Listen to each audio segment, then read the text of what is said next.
National Energy Authority issue warning on meter tampering. More oxygen concentrators to relieve COVID-19. And TISA and Kina Bank partner in funds transfer. This is National EMTV News with Helen Sayre. Good evening and thanks for joining us for Thursday's news. A newly established independent electricity and energy services regulator, National Energy Authority, has issued a warning to persons and companies tampering with electricity supply meters. Interim Managing Director Vora Veve says these are serious offences and those found guilty will be fined or spend time in prison. This is in support of the effort by PNG Power Limited to collect outstanding power bill payment from companies and institutions. According to PNG Manufacturers Council Executive Officer Sherry Sowell, some businesses are involved in electricity bill fraud by involving some PNG Power workers. As the Independent and Energy Services Regulator, National Energy Authority or NEA is making a strong stand against companies and individuals tampering with electricity supply meters under the NEA Act. Interim Managing Director Vora Veve says those found guilty will face the law. Veve added that the NEA Act 2021 is very specific under Section 116 of the Act, which allows NEA to investigate and prosecute those found tampering supply meters. NEA will work with PNG Power Limited to prosecute the offenders. Veve said the penalties will include fines not exceeding 2,000 kina or imprisonment for terms not exceeding 3 years. Podivai, National EMTV News. The Australian High Commissioner today presented 25 brand new oxygen concentrators to Port Moresby General Hospital's Nightingale COVID-19 Centre. The valuable donation comes at a time when the city continues to record the highest number of new cases every day. These are the 25 oxygen concentrators vital to assist a person during the recovery process. The concentrators were handed over by the Australian High Commissioner John Phillip to Port Moresby General Hospital and St John Ambulance for the Nightingale COVID-19 Centre.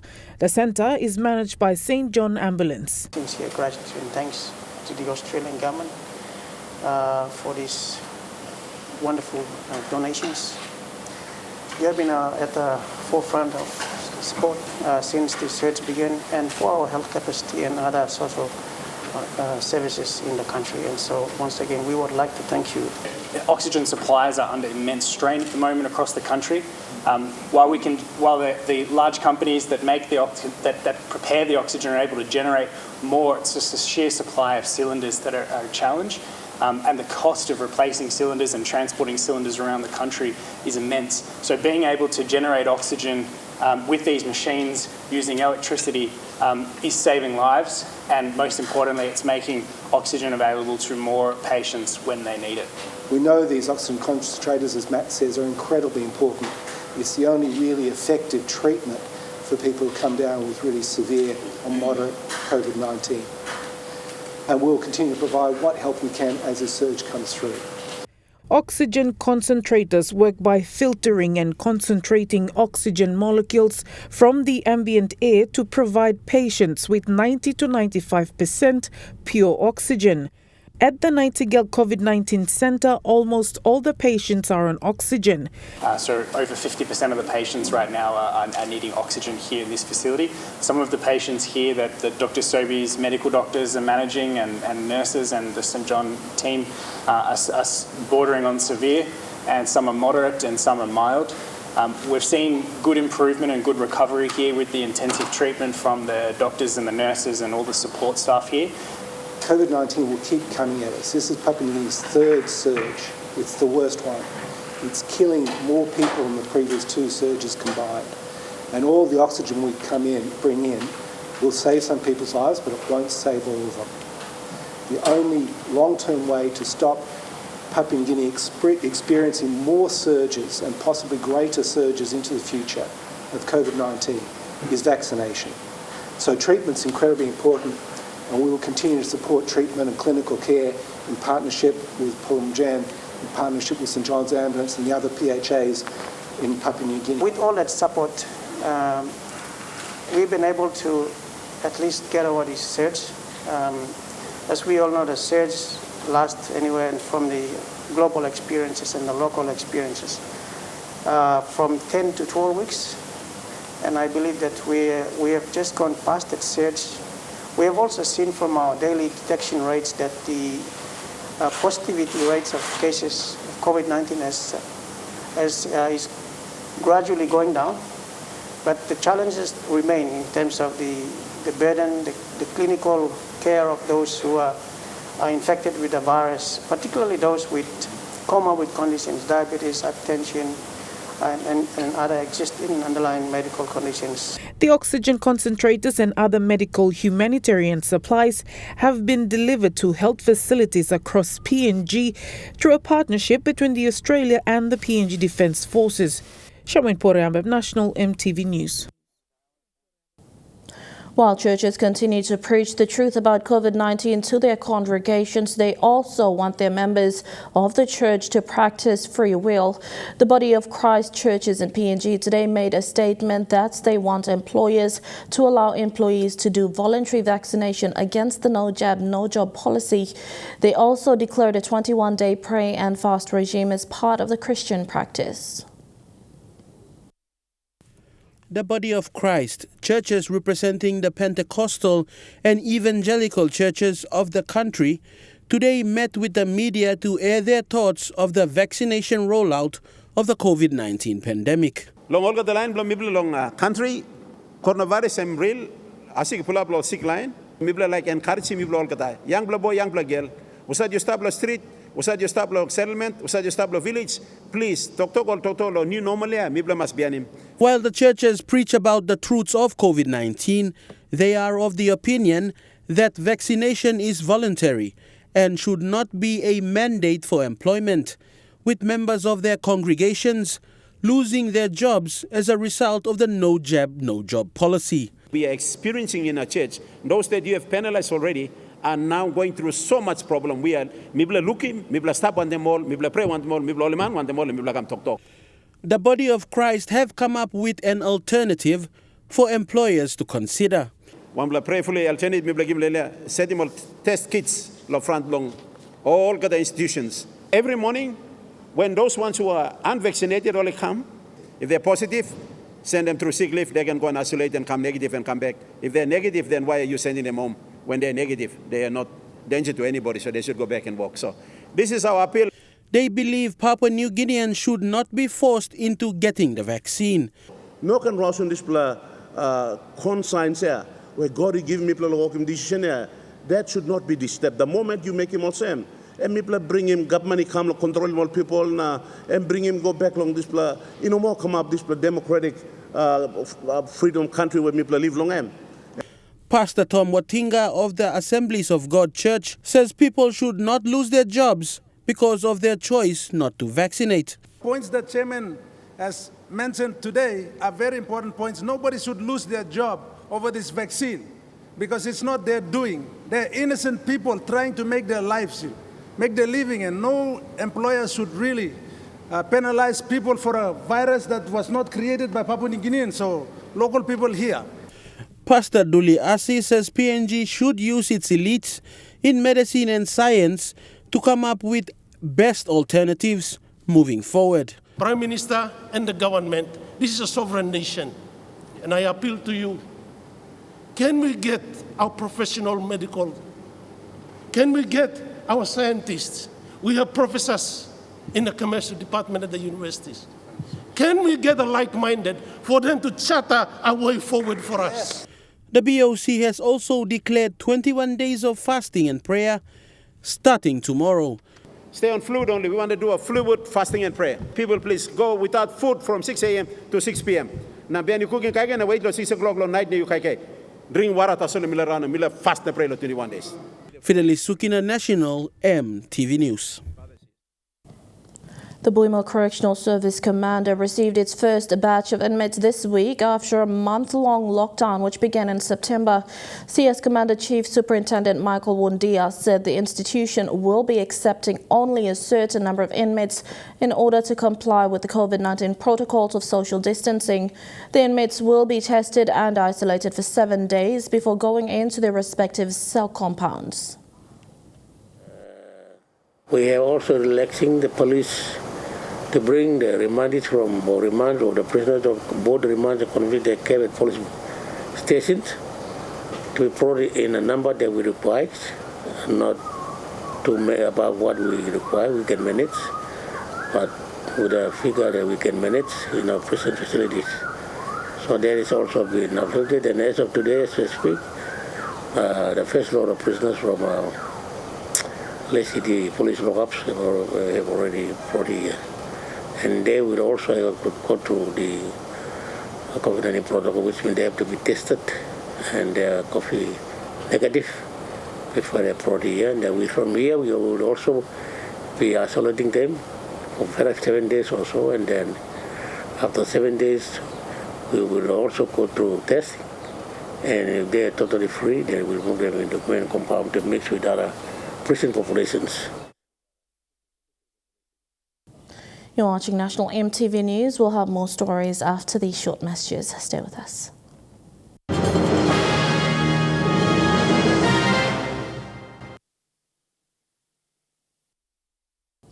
Welcome back.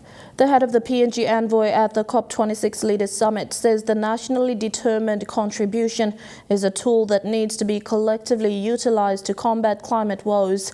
Minister Mori says this is critical and super-industrialized nations must support island nations.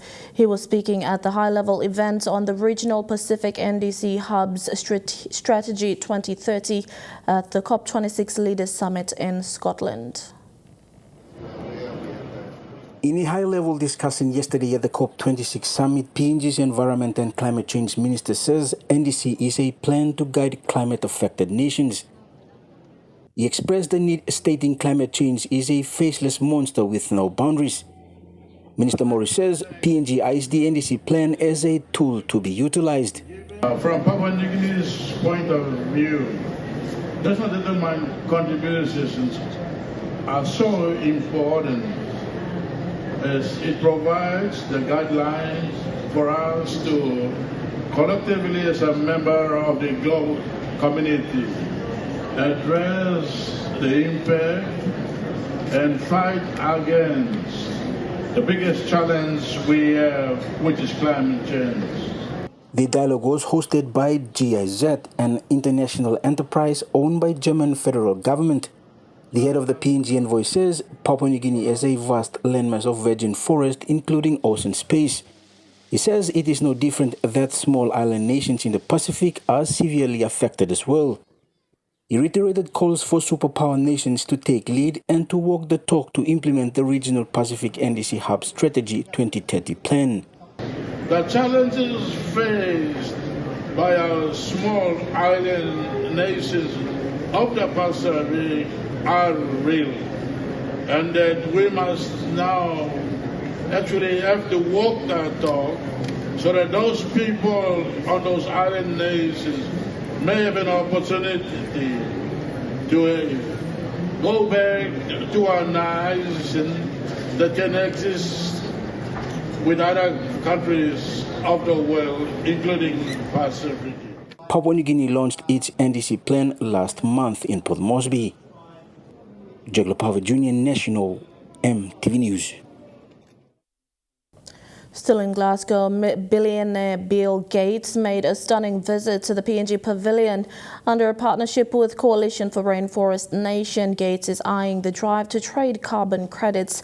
Head of PNG Envoy and Environment Minister Mori says the visit is significant to monetize Papua New Guinea's drive to ban logging and venture into the large-scale business of carbon trading. Although specifics of Bill Gates' dialogue at the PNG booth is yet to be known, Minister Mori hailed the dialogue.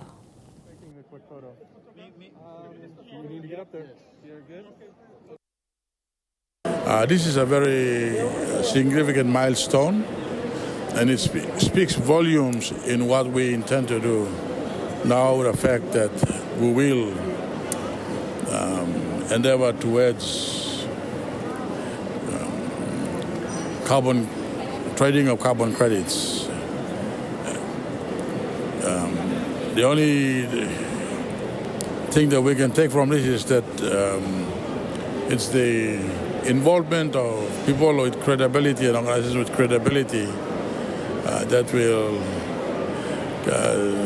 pave way for Papua New Guinea's drive in what we want to do to actually go into carbon trading. That we are so happy that Bill Gates decided to conduct his only business meeting in our PNG pavilion.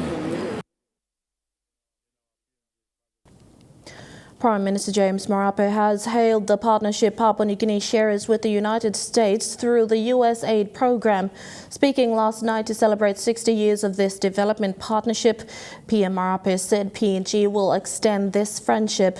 PM Marape said US remain a key development partner in different sectors like health, education, governance, climate change and agriculture, among others. US began its programs across the Indo-Pacific in 1961, which Papua New Guinea was one country that benefited.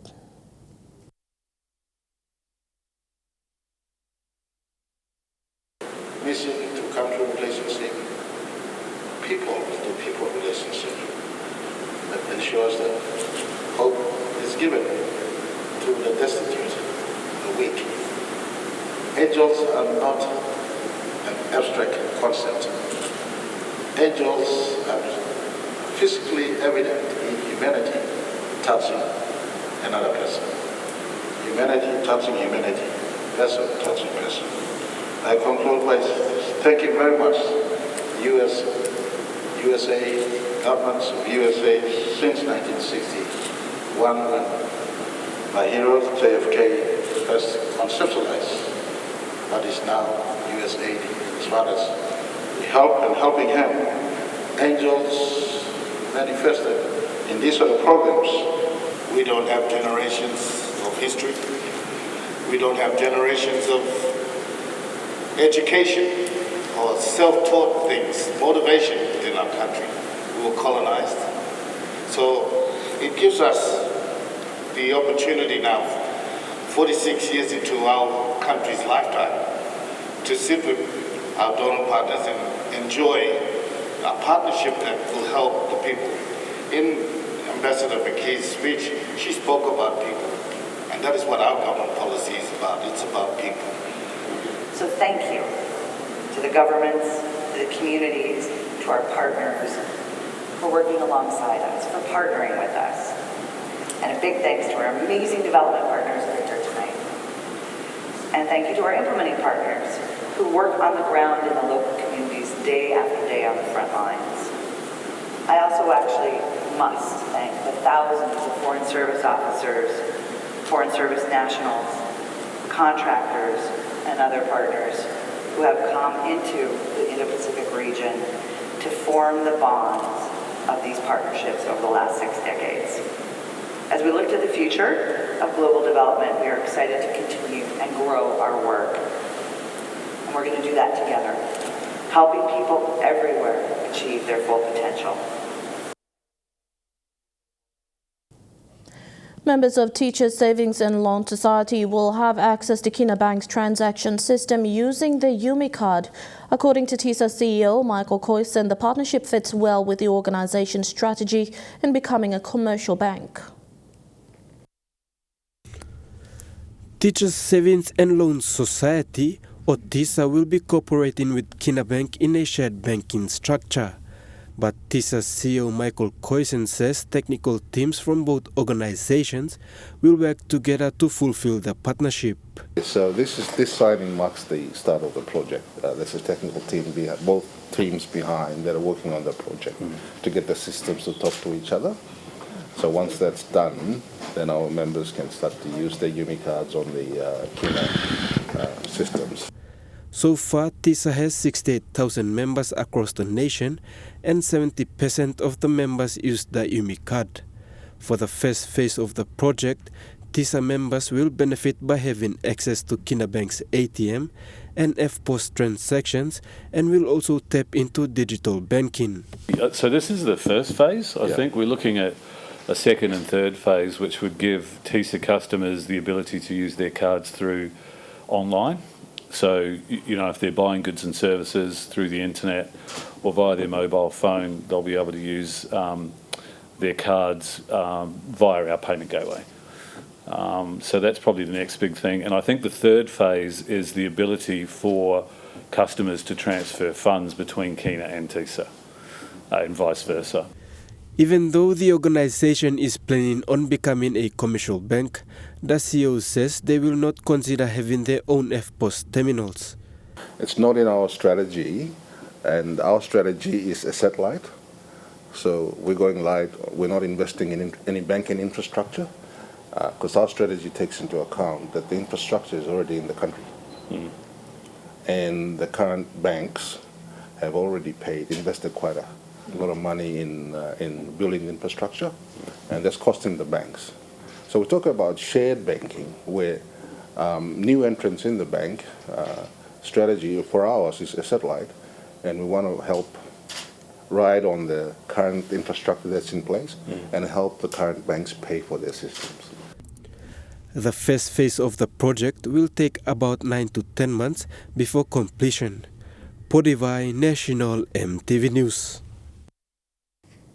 And now looking at the NASFund market reports, the Kina opened unchanged at $0.2850 in the interbank market. At Bank South Pacific, your Kina is buying $0.3649 Australian dollars, $0.2775 US dollars, $0.3831 New Zealand dollars, and 31.09 Japanese yen. Looking at commodity prices at New York close, gold is trading lower, coffee and copper closed higher, and cocoa closed lower. Crude oil is trading lower, palm oil and copper closed lower. And on the stock market, the Dow Jones closed higher, the ASX 200 is trading higher, and the All Ordinaries is trading higher.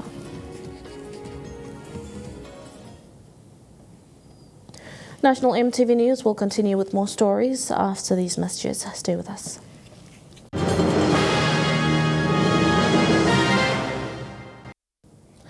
And back home now, the demand for fuel in East Sepik Province has increased drastically. The two service stations in Wewak say Puma Energy needs to keep up with the demand, or there needs to be another fuel supplier. It's Monday morning in Wewak town and fuel, both petrol and diesel, has run out. The new shipment expected after lunch. Speaking to Lucas Guarakai, the forecourt supervisor at Hugo Service Station at Caltex, it is no secret that demand for fuel in the province has increased drastically. Demand for fuel in East Sepik Province increased because mipla lo East Sepik Province mipla lo keita lo East Sepik alone. Mipla sevi fuel lo Manus Province, mipla sevi fuel lo Sundown Province, mipla sevi lo Gonemea Medang Province to them. All Bogia sa kamsi fuel because most all boats all kamose lo Bogia na all Wewak Islands and then the rivers. Similar views shared by Wendy Ramina, who owns and operates the Kathmandu service station. Need another depot, fuel supply here. In the province currently, I think we've been experiencing this almost for 1 year now. Puma has got manpower problem. They have 5 million liters, which they're able to supply, but I think they have a problem with management. They're changing their managers very short, I think, stay, and also I think that it's something to do with a package. So currently we only have 2 staff for Puma at the depot. So I think government has already taken that up with Puma, but nothing has been done yet.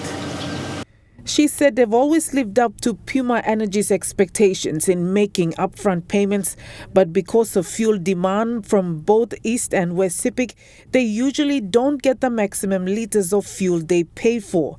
My service station was built in 1996, and I have 20 liters of gasoline and 20 liters of petrol. And we do prepayments, like we order like a 300,000, 400,000 in advance, but still they cannot supply. The payment is just sitting there, and it's like, you know, our money is dead with Puma again. All Puma only no supply more deliveries when we fly in time. You got enough fuel stuff, people got other stuff, no, but all supplies when we fly no problem. No blocking, no problem. Because a retailer will affect them all consumers. But the time was more when we concentrate all drum sales blow now this last so all not any more semi blow distributors blow so. I think that's the main thing we have affect him on a supply blow all retailers no study fuel. And then all you know flexible enough blow kind of same working all delivery allocations lo area blow kind of same. Keeping fuel level lo sustaining business at the same time maintaining flow consumers Both understand that the provincial government is in talks to increase the fuel supply in the province, but at this stage, nothing has eventuated. They suggest either Puma Energy needs to keep up with the fuel demand in the province, or the provincial government needs to consider bringing in another supplier. Now petrol site no kada kind of now lo tubla service station na try energy na mipla we out of port kind of petrol supply mipla is like mipla sa receive once a week or twice a week na it will be sold out within hours, within 1 or 2 hours, not more than 16,000 liters, 8,000 liters no na blast. Demand you make a plenty boat na motor tumas. Motor vehicles every week boy look mela motors ba bring him in car after car come. Sipi ke mibla no sort lo car, mibla no sort lo motor, but mibla sort lo fuel. Shamin Poriambeb, National EMTV News. Trukai Sports is next. All the details after the break.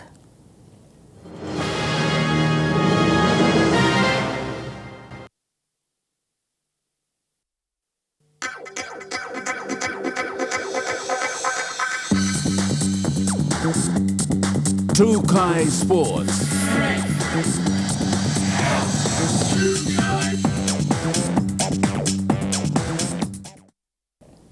Welcome to Trukai Sports. Youths from several rugby clubs in Como Hala Province attended a fish farming training at the Como Youth for Change Association.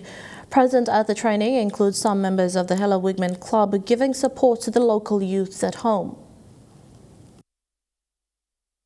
Chairman and advocate of Youth for Change, Maurice Edwin, is currently advocating for peace in the Como area of Ela Province.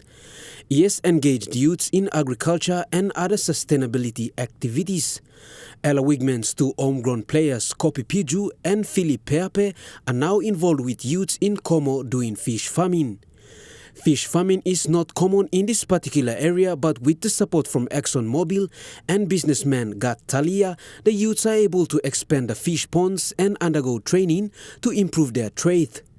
According to Chairman Edwin, Como is seen as a hostile area with tribal fight and other criminal activities common in the region. The two Ela Wigman players are pushing for more youths to engage in sports and agriculture to keep them busy and away from criminal activities in Como. Suli, Trukai Sports. PNG Rugby Football League Southern Confederation Director Guaibo Mairi is warning rugby league players and officials not to buy or use false vaccination cards from the streets. Mairi says this may happen or not happen as the fear of vaccination has discouraged many citizens from taking the jab.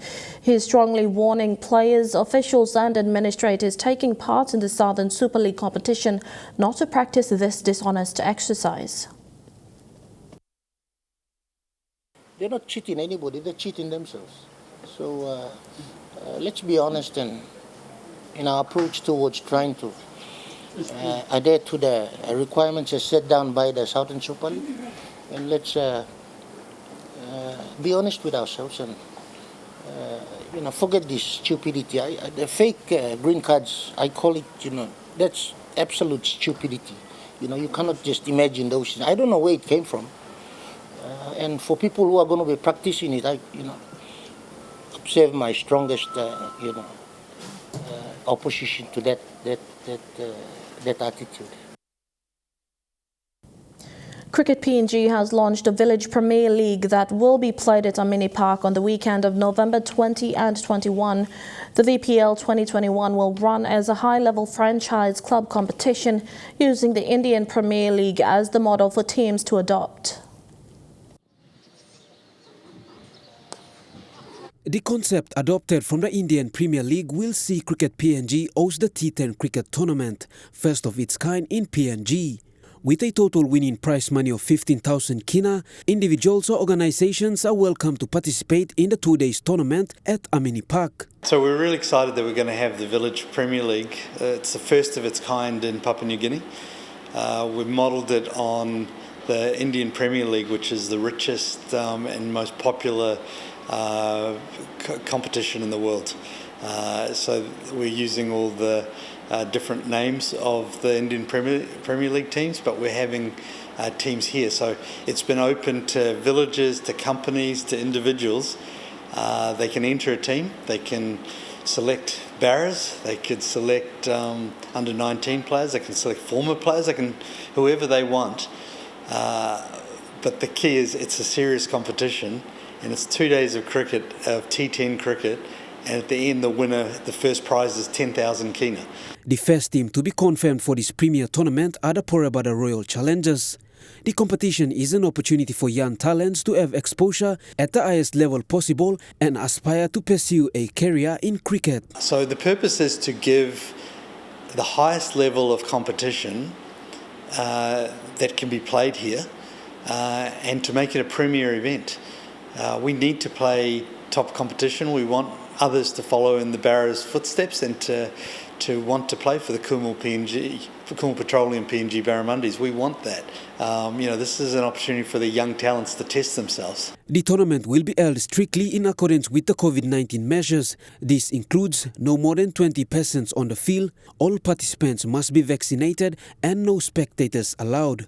Suli, Trukai Sports. And then on Trukai Sports, so are the details coming up next.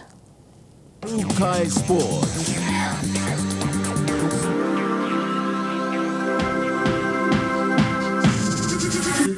Trukai Sports.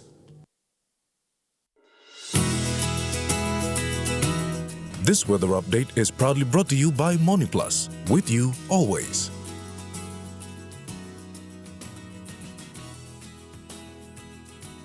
A look at the weather forecast for tonight and tomorrow in the southern region.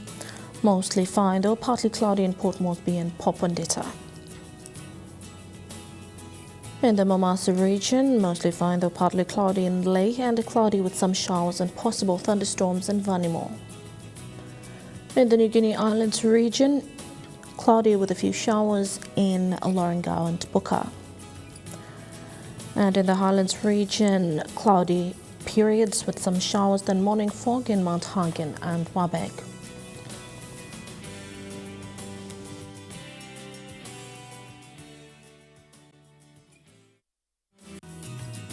The weather update was proudly brought to you by MoniPlus, with you always. And that's been the news, sport and weather for today, Thursday, 4th of November 2021. Until next time, pleasant viewing, be safe and good night.